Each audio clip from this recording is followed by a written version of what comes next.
Assalamualaikum warahmatullahi wabarakatuh. Bismillahirrahmanirrahim. Innal hamdalillah nahmaduhu wa nasta'inuhu wa nastaghfiruh wa na'udzu billahi min shururi anfusina wa sayyiati a'malina. Man yahdihillahu fala mudilla lahu wa man yudlil fala hadiya lahu. وأشهد أن لا إله إلا الله وحده لا شريك له وأشهد أن محمدا عبده ورسوله يا أيها الذين آمنوا اتقوا الله حق تقاته ولا تموتن إلا وأنتم مسلمون يا أيها الناس اتقوا ربكم الذي خلقكم من نفس واحدة وخلق منها زوجها وبث منهما رجالا كثيرا ونساء واتقوا الله الذي تساءلون به والأرحام إن الله كان عليكم رقيبا يا أيها الذين آمنوا اتقوا الله وقولوا قولا سديدا يصلح لكم أعمالكم ويغفر لكم ذنوبكم ومن يطع الله ورسوله فقد فاز فوزا عظيما أما بعد فإن أصدق الحديث كتاب الله وأحسن الهدي هدي محمد صلى الله عليه وعلى آله وسلم وشر الأمور محدثاتها وكل محدثة بدعة وكل بدعة ضلالة وكل ضلالة في النار.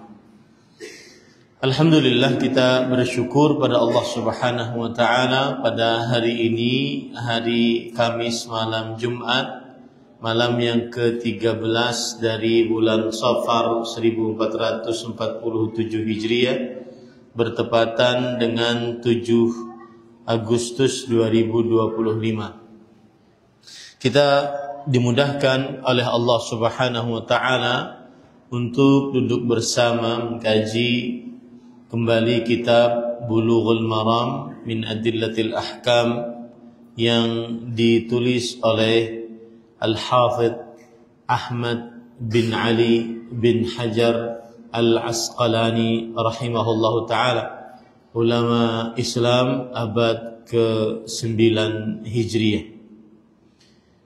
Salawat dan salam semoga selalu Allah berikan kepada Nabi kita Muhammad sallallahu alaihi wasallam, pada keluarga beliau, para sahabat, serta orang-orang yang mengikuti beliau sampai hari kiamat kelak. Dengan nama-nama Allah yang husna dan sifat-sifatnya yang mulia, kita berdoa, Allahumma inna nas'aluka ilman nafi'an wa rizqan tayyiban wa amalan mutaqabbala. Allahumma amin. Ahibati fillah, afanillah wa iyyakum. Kita masih di dalam Kitabul Jami', kitab yang mengumpulkan beberapa bab-bab penting, dan masih di dalam bab yang pertama di dalam Kitabul Jami', babul adab. Pada pertemuan kali ini kita membahas hadis yang ke-1236 di dalam kitab Bulughul Maram. Penulis berkata, An Ibni Umar radhiyallahu anhuma qala Rasulullah sallallahu alaihi wa alihi wasallam, la yuqimu ar-rajula min majlisihi thumma yajlisu fihi walakin tafassahu wa tawassa'u, muttafaqun alaihi. Dari Abdullah bin Umar radhiyallahu anhuma, beliau berkata, Rasulullah sallallahu alaihi wa alihi wasallam bersabda, janganlah seseorang membangunkan orang lain dari tempat duduknya, kemudian ia duduk di dalamnya, akan tetapi berlapang-lapanglah dan berluas-luaslah. Hadis riwayat Bukhari dan Muslim. Yang dimaksud dengan janganlah seseorang, atau itu kalau dikatakan terjemahannya adalah larangan, tetapi ada lagi yang para ulama mengatakan tidaklah seseorang. Beda kata-kata janganlah atau tidaklah. Janganlah untuk larangan, tidaklah berarti tidak boleh.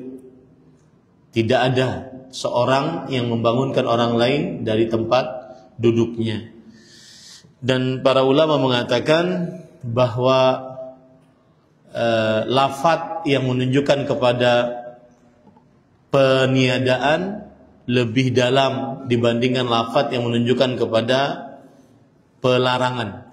Jadi kita harus bedakan. Misalkan saya katakan tidak ada yang membangunkan orang lain dari tempat duduknya. Itu adalah peniadaan, penafian. Tapi kalau saya katakan janganlah salah seorang dari kalian membangunkan orang lain dari tempat duduknya, itu namanya larangan.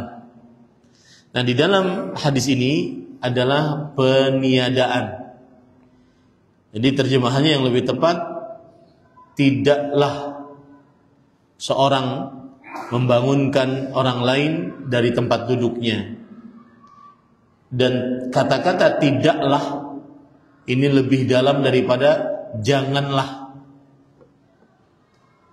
Tidaklah lebih dalam daripada janganlah. Kenapa? Karena kata tidaklah menunjukkan kepada larangan dan tambahan.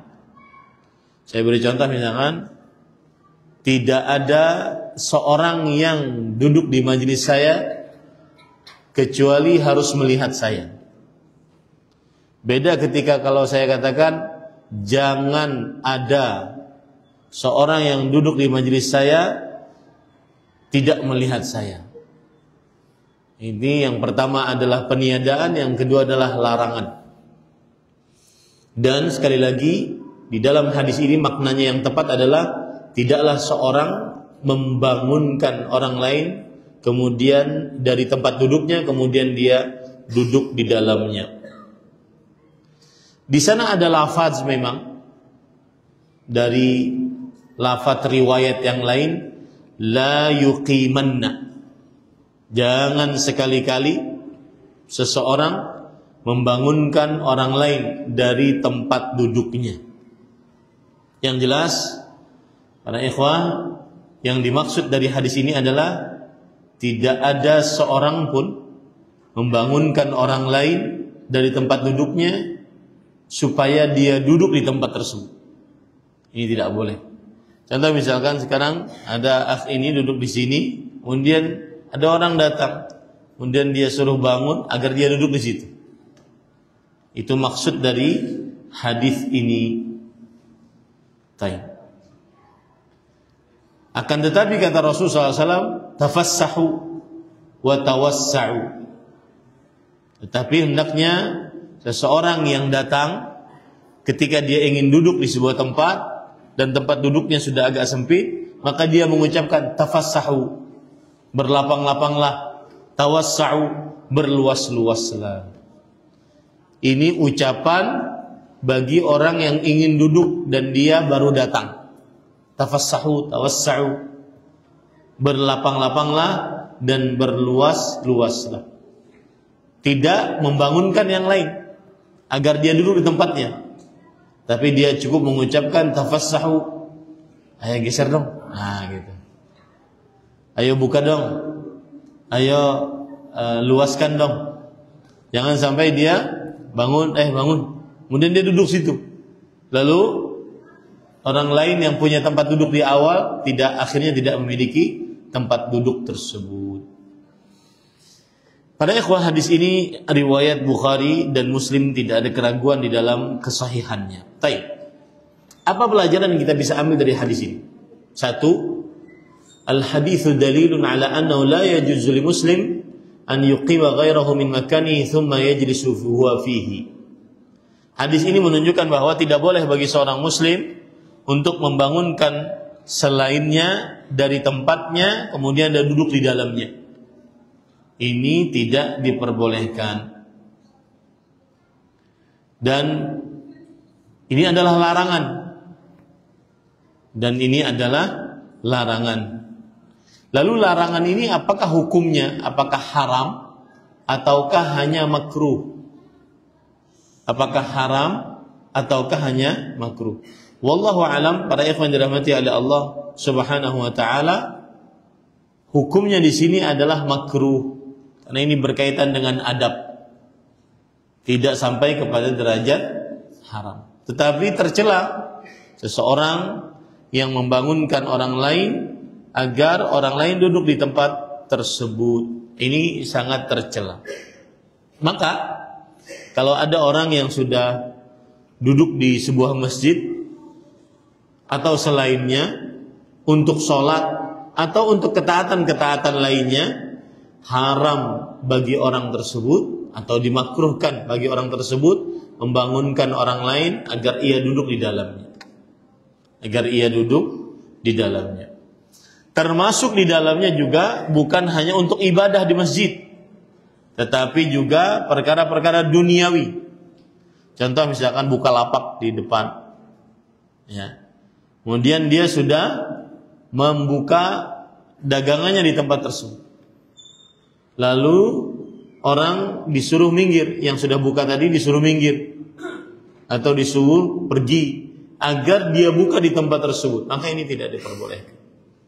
Nah, ini termasuk adab seorang muslim di dalam berkegiatannya dengan orang lain. Kemudian para ulama mengatakan di antaranya dalam kitab Dalilul Falihin, wal hikmatu min dzalika man'u istinqasi haqqil muslim al-muqtada lidh-dhaga'in wal ahqad. Kenapa tidak boleh membangunkan orang lain, kemudian orang tersebut duduk di tempat orang lain tadi? Agar tidak tumbuh rasa dengki dan kesal terhadap muslim lainnya. Agar tidak tumbuh rasa dengki dan kesal terhadap muslim lainnya.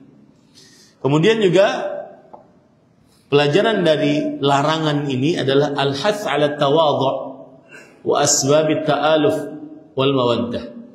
Perintah untuk rendah diri, rendah hati dan mengambil sebab-sebab agar senantiasa saling mengasihi satu dengan yang lainnya.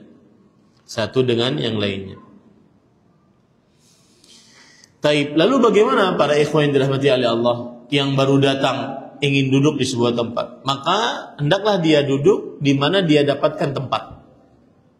Tidak membangunkan orang lain. Karena begitulah kebiasaan Rasulullah SAW. Annahu jalasa haitsu intaha ilaihil majlis. Beliau duduk di mana majlis itu ya berhenti. Duduklah beliau di situ. Dan begitulah para sahabat Nabi radhiyallahu anhu. Kemudian pada ikhwan yang dirahmati oleh Allah Subhanahu wa taala, termasuk dari pelajaran dari hadis ini adalah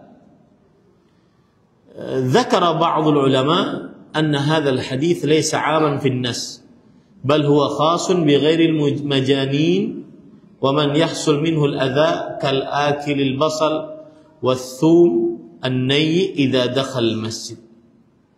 Yang artinya hadis ini tidak umum. Ada sebagian ulama yang berpendapat hadis ini tidak umum. Tetapi hadis ini dikhususkan. Maksudnya tidak semua boleh tidak dibangkitkan. Ada yang diperbolehkan untuk dikeluarkan dari majelisnya. Ya, terutama orang-orang yang mempunyai bau badan, bau mulut. Akibat mungkin bekerja di luar hingga mengganggu yang lain. Maka ini boleh dikeluarkan. Sebagian ulama berpendapat demikian. Atau orang yang baru makan bawang yang belum dimasak biasanya menimbulkan bau. Maka ini boleh untuk dibangunkan agar tidak mengganggu yang lain. Kenapa demikian? Karena sebagian ulama yang membolehkan ini, mereka mengatakan la dharar wa la dhirar. Tidak boleh ada bahaya dan tidak boleh membahayakan orang lain. Tapi yang jelas jangan sampai hal ini dilakukan. Dan perkara yang disebutkan tadi, bau badan, bau mulut, itu hanya jarang-jarang orang memilikinya. Yang jelas tidak boleh seorang muslim jika sudah duduk di sebuah majelis untuk dibangunkan agar diduduki oleh orang lain, tidak diperbolehkan. Kemudian pelajaran yang selanjutnya dari hadis ini adalah al-haditsu dalilun ala annahu idza dakhal majlis insan fa walam yajid makanan fihi fa innal jalisina ma'murun bi an yuwassi'u fi ma bainahum lid-dakhili an yaq'uda an yundama ba'dhuhum ila ba'd hatta yabqa lahu fil majlis makan yaq'udu fihi. Hadis ini menunjukkan bahwa apabila seorang manusia, seorang masuk ke dalam sebuah majelis lalu dia tidak mendapati tempat, maka yang sudah duduk harus empati, yaitu membukakan majelis untuknya agar bisa duduk. Nah, ini para ikhwan yang dirahmati oleh Allah Subhanahu wa taala. Dan terakhir hadis ini menunjukkan kepada bahwa Islam adalah agama yang sempurna syariatnya. Apa saja yang diperlukan oleh seseorang di dunia dan di akhirat, urusan dunia, urusan akhirat, semuanya sudah diatur di dalam agama Islam. Baik. Kemudian hadis yang selanjutnya yaitu hadis yang ke-1237. Wa 'an Ibnu Abbas radhiyallahu anhuma qala Rasulullah sallallahu alaihi wasallam idza akala ahadukum ta'aman fala yamsah yadahu hatta yal'aqaha aw yul'iqaha muttafaqun alaih. Dari Abdullah bin Abbas radhiyallahu anhuma, beliau berkata Rasulullah sallallahu alaihi wasallam bersabda, jika salah seorang dari kalian makan makanan, maka janganlah dia mengusap tangannya sampai dia yal'aqha, menjilatinya atau menjilatkannya kepada yang lain. Hadis riwayat Bukhari dan Muslim. Baik. Para ikhwan yang dirahmati oleh Allah Subhanahu wa taala, Rasul sallallahu alaihi wasallam di dalam hadis ini berkata, jika salah seorang di antara kalian makan makanan, yang dimaksud makanan di sini adalah yang makanan tersebut bisa dipegang dengan tangan, ya, bisa dipegang dengan tangan, dan makanan tersebut agak basah, bukan makanan yang kering. Kemudian Rasulullah SAW bersabda, janganlah ia mengusap tangannya. Janganlah di sini berarti larangan. Janganlah mengusap dengan tangannya. Maknanya adalah jangan sampai bekas makanan tersebut yang ada di tangan dia usap dengan dengan tisu atau dengan lap, atau dia langsung basuh. Jangan. Dan ini larangan dari Rasul sallallahu alaihi wasallam. Hatta yal'aqaha, sampai ia menjilatinya. La'iqa, yal'aqu adalah menjilat dengan lidah tersebut. Au yul'iqaha, atau menjilatkan kepada yang lain. Hadis riwayat Bukhari dan Muslim. Apa pelajaran yang kita bisa ambil dari hadis ini? Al-haditsu dalilun ala adabin min adabi at-ta'am wa huwa istihbab la'qil asabi' mimma 'alaqa biha min at-ta'am qabla mashiha bimindil aw nahwi. Hadis ini dalil menunjukkan bahwa adab dari adab-adab makan adalah anjuran untuk menjilati jari jemari dari apa yang menempel pada jari jemari tersebut dari makanan-makanan sebelum mengusapnya dengan lap ataupun dengan tisu atau yang semisalnya, atau juga membasuhnya dengan air. Kenapa demikian? Nah, ini sebabnya. Kenapa tidak boleh langsung dibasuh? Kenapa harus dihabiskan dulu apa yang ada di jari jemari? Sebabnya adalah wa dzalika min babil muhafadzah ala barakati ta'am wa tandzifi laha. Ini semua untuk menjaga keberkahan yang ada pada makanan tersebut. Jangan-jangan keberkahan yang ada pada makanan nempel di jari jemari kita. Ini adalah jawaban mengapa harus dijilat atau dijilatkan. Kemudian mayoritas para ulama yang disebut dengan jumhur berpendapat ala istihbabih, dianjurkan untuk menjilat ataupun menjilatkan kepada yang lain bekas-bekas makanan yang ada dalam jari jemari. Hal ini berdasarkan hadis Rasulullah SAW berupa ucapan yang kita baca tadi, dan juga berupa perbuatan. Nanti kita akan bahas ucapan Rasulullah SAW dan juga perbuatan beliau. Jumhur ulama mengatakan itu dianjurkan saja hukumnya, tidak sampai wajib. Sedangkan Ibnu Hazm, seorang alim ulama dari Andalus, Ibnu Hazm mengatakan hukumnya wajib. Hukumnya wajib untuk menjilati atau menjilatkan kepada yang lain bekas makanan yang ada dalam jari jemari. Ini hukumnya wajib. Berarti kalau wajib tidak berdosa, kalau wajib dia tinggalkan berdosa. Sedangkan kalau dikatakan sunnah dianjurkan, kalau dia tinggalkan tidak berdosa.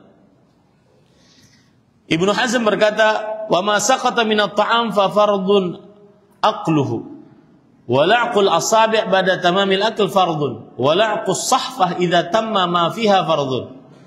Apa saja yang makanan yang jatuh maka wajib untuk dimakan. Menjilat jari jemari setelah sempurna makan maka hukumnya wajib. Menjilat piring jika telah sempurna makan maka hukumnya wajib. Ini para ikhwah, ini adalah perkataan dari Ibnu Hazm dan diikuti oleh Imam As-San'ani rahimahullahu taala. Baik. Apa sebabnya? Karena yang tadi yang saya katakan tadi. Karena kita tidak tahu mana berkah yang ada pada makanan tersebut. Mana makanan yang ada berkahnya. Makanya Rasul sallallahu alaihi wasallam bersabda, "Innakum la tadrun fi ayyihi barakah." Kalian tidak tahu di manakah berkah yang ada pada makanan tersebut. Nah. Kemudian penulis berkata, wa fihi tarbiyatun 'ala at-tawadhu'i wal muhafazati 'ala 'adam ihmal syai' min fadlillah kal ma'kul wal mashrub wa in kana tafihan haqiran fil 'urf li'anna at-tansis 'ala 'illah la yalzamu minhu annahu laysa thamma 'illatan ukhra. Yang artinya di dalam hadis ini terdapat pendidikan untuk rendah hati dan senantiasa selalu menjaga agar tidak meremehkan sedikit pun dari nikmat Allah. Baik itu berupa makanan, minuman, meskipun terasa tidak ada nilainya di dalam kebiasaan manusia. Maka jangan pernah remehkan. Ini para ikhwan yang dirahmati oleh Allah Subhanahu wa taala. Baik, pelajaran selanjutnya fi hadzal hadis raddun ala man kariha la'qal asabi' aw as-safhah istiqdharan fa innal istiqdhar inma yakun lahu law annahu la'aqaha athna al-aql thumma a'adaha ila at-ta'am wa 'alayha atharu riqihi. Nah, ini menarik. Di dalam hadis ini terdapat bantahan terhadap orang yang membenci untuk menjilati tangannya setelah makan karena merasa kotor dan jijik. Jadi yang dilakukan penjilatan dan menjilatkan tangan kepada orang lain karena masih ada sisa-sisa makanan itu adalah ketika sudah makannya, proses makannya selesai. Proses makannya selesai.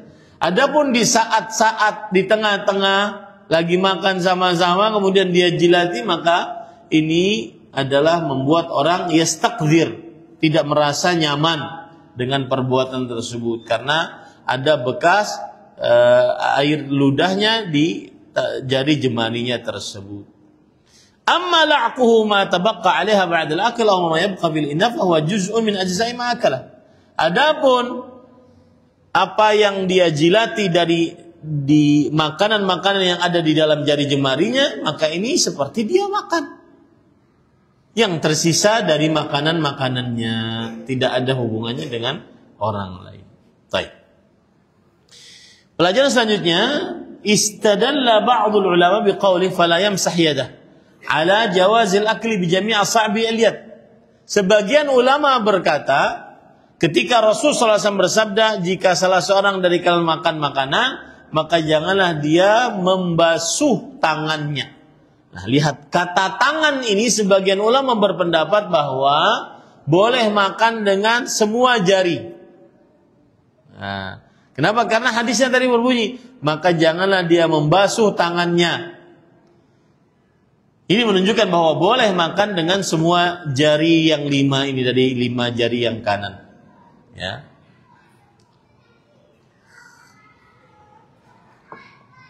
Tetapi makan dengan 3 jari, jari ibu jari, telunjuk dan juga jari tengah, ini adalah sunnah Rasul sallallahu alaihi wasallam. Tapi kalau makan dengan seluruh jari tidak mengapa. Ya. Ka'ab bin Malik radhiyallahu anhu pernah berkata, "Ra'aitu Rasulullah sallallahu alaihi wasallam ya'kulu bi 3 asabi', fa idza faragha la'aqaha." Aku melihat Rasulullah SAW makan dengan 3 jari.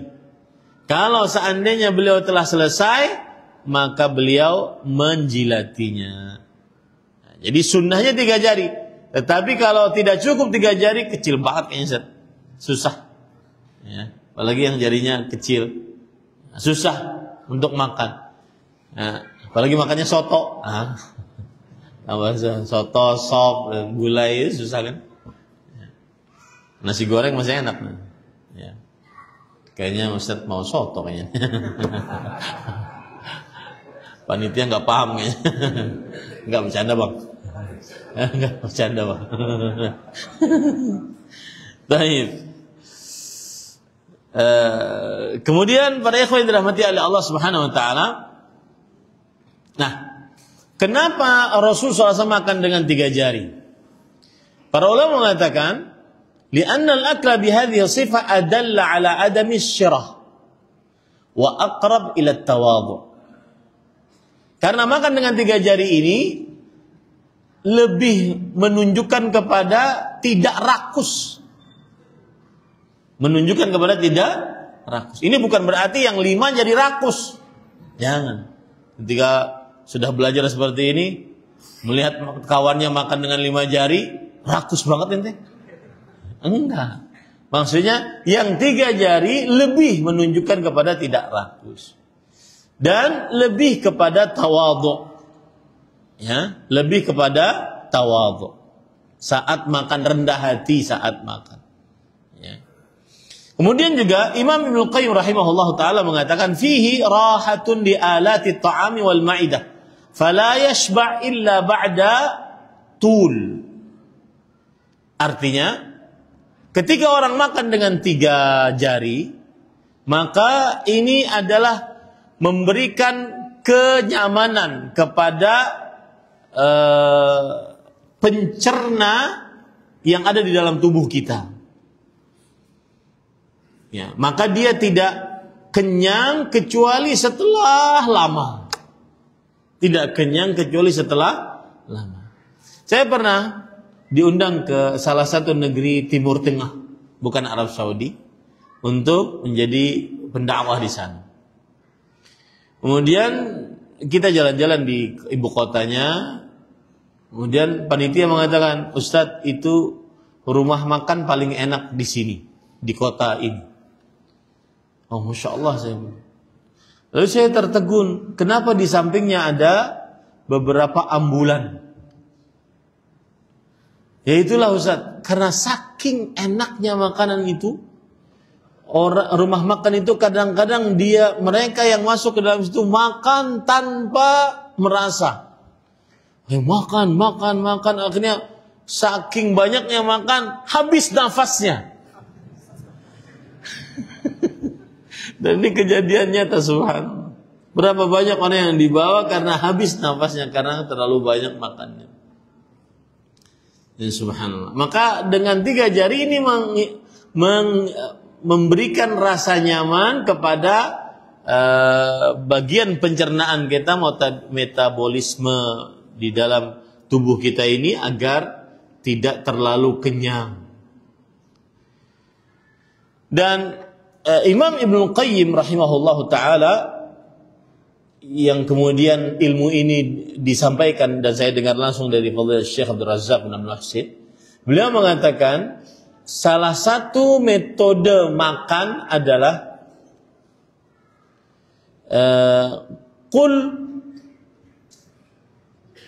makanlah jika engkau qul mimma tashtahi wala taqum wa anta tashtaki. Qul mimma tashtahi wala taqum wa anta tashtaki. Makanlah apa yang kamu suka untuk makan. Tapi ingat, jangan sampai setelah makan kamu kesakitan perutmu. Ada orang yang kalau habis makan kan, silakan makan apa saja asalkan halal. Qul mimma tashtahi wala ta'kul wala taqum wa anta tashtaki. Makanlah apa yang engkau ingin makan dan janganlah engkau berhenti ketika berhenti dalam keadaan kesakitan karena terlalu kenyang. Dan ini sesuai dengan hadis Rasul sallallahu alaihi wasallam. Hasbul adami luqaimatun yuqimna sulbahu. Cukup bagi anak Adam beberapa suapan yang dengan suapan tersebut dia menegakkan punggungnya. Ya, dia menegakkan punggungnya. Ma mala'a adamiyun syarran min batn. Tidak pernah ma mala'a adamiyun wi'an syarran min batn. Tidak pernah ada tempat yang paling buruk diisi oleh anak Adam dibandingkan perutnya. Nah itu tadi yang makan sampai habis nafasnya. Kan Rasulullah SAW mengatakan, hasbul adami luqaimatun yuqimna sulbah. Cukup bagi anak Adam beberapa suapan yang dengannya dia tegak punggungnya. Karena kalau kosong kan pasti begini. Kalau tegak, maka kalau dia makan berarti tegak perutnya. Kemudian Rasulullah SAW bersabda,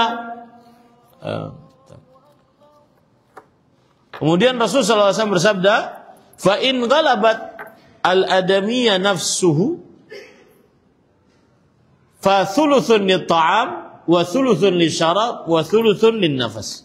Kalau seandainya anak Adam lagi dikalahkan oleh hawa nafsunya, karena mungkin terlalu pengen, terlalu bernafsu, maka boleh dia makan lebih dari beberapa suapan. Tapi disisakan sepertiga untuk makan, sepertiga untuk minum, dan sepertiga untuk bernafas. Nah orang tadi yang sampai di bawah ambulan tadi, itu 3/3 untuk makan seluruhnya. Nggak ada nafas jadi. Nah ini pada ikhwan dirahmati. Jadi, kul mimma tashtahi, wala taqum wa anta tashtaki. Itu faedah saya dapatkan dari Fadhil Syekh Abdul Razzaq bin Abdul Muhsin. Tetapi makan 3 jari ini pun diperhatikan jenis makanannya. Nah kalau bubur susah. Ya, nasi uduk mungkin. Ya. Jadi ini pun tidak secara umum. Nah, kenapa enggak 3 jari? Ya bakso gimana? Nah, susah. Ya. Kemudian, nah ini pelajaran menarik. Terakhir pelajaran dari hadis ini, qad yushkilu ala ba'dhin nas il'aq al-asabi'i li ghairihi. Ada sulit dipahami oleh sebagian orang bagaimana bisa menjilatkan kepada orang lain dari tangan kita atau jari jemari kita yang masih ada bekas makan. Wal haq anna hadza mumkin walhamdulillah. Dan pendapat yang benar ini bisa saja terjadi, segala puji bagi Allah. Faqad yakunu bainar rajuli wa zawjatihi minal mahabbati ma yashulu ala kulli wahidin minhuma an ya'liqa asabi' al-akhar. Au an yal'aqa asabi al-akhar. Mungkin saja antara suami dan istri, karena rasa cinta di antara keduanya, maka mudah bagi mereka berdua untuk menjilati jari satu dengan yang lainnya. Wa qad yata'atta hadza min al-walad li abi. Wan Nabi sallallahu alaihi wasallam la yaqulu illa haqqan. Dan bisa saja terjadi dari seorang anak kepada bapaknya. Kadang-kadang anak memberikan tangannya kemudian dijilati oleh bapaknya untuk membersihkan tangan anaknya tersebut. Makanya Nabi Muhammad SAW tidak bersabda kecuali kebenaran. Nah, hadis selanjutnya, ba'du adabis salam. Hadis yang ke 1238. An Abi Hurairah radhiyallahu anhu qala Rasulullah sallallahu alaihi wasallam liyusallima as-saghiru 'ala al-kabiri wal maru 'ala al-qa'idi wal qalilu 'ala al-kathir muttafaqun alaihi wa fi riwayatin li Muslim wal rakibu 'ala al-mashi. Ini hadis berkaitan dengan adab-adab mengucapkan salam. Dari Abu Hurairah radhiyallahu anhu beliau berkata, Rasulullah sallallahu alaihi wasallam bersabda, hendaknya anak kecil mengucapkan salam kepada orang tua. Orang yang berjalan mengucapkan salam kepada orang yang sedang duduk. Sejumlah yang sedikit mengucapkan salam kepada jumlah yang lebih banyak. Hadis riwayat Bukhari dan Muslim. Dalam riwayat Muslim, orang yang berkendara mengucapkan salam kepada orang yang berjalan. Ini para ikhwan yang dirahmati oleh Allah Subhanahu wa taala.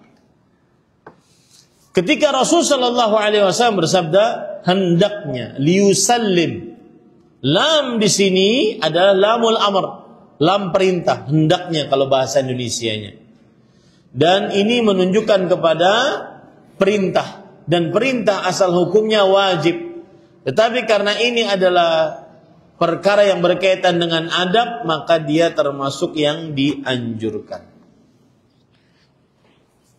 Baik, semuanya bisa dipahami. Anak kecil mengucapkan salam kepada orang dewasa, kemudian orang yang berjalan mengucapkan salam kepada orang yang sedang duduk, orang yang jumlahnya sedikit mengucapkan salam kepada orang yang jumlahnya banyak. Baik, pelajaran yang kita bisa ambil dari hadis ini. Al-hadis dalilun ala anna as-saghira ma'murun bis-salam 'alal kabir. Hadis menunjukkan kepada anak kecil diperintahkan untuk mengucapkan salam kepada orang dewasa. Wa dzalika li ajli haqqil kabir. Karena itu adalah hak untuk orang dewasa. Dan anak kecil diperintahkan untuk menghormati orang dewasa dan rendah hati kepada orang dewasa. Dan faedah selanjutnya adalah was-sahihu min qawlai ahli al-ilm wujub raddil baligh idza sallam alaihi sabi. Nah, ini perhatikan. Pendapat yang lebih benar dari dua pendapat para ulama adalah wajib bagi orang yang mendengar salamnya anak kecil, wajib orang dewasa menjawabnya. Wajib bagi orang dewasa menjawabnya. Karena keumuman surat An-Nisa ayat 86. Wa idza hayyitum bi tahiyyah fahayyu bi ahsana minha aw rudduha.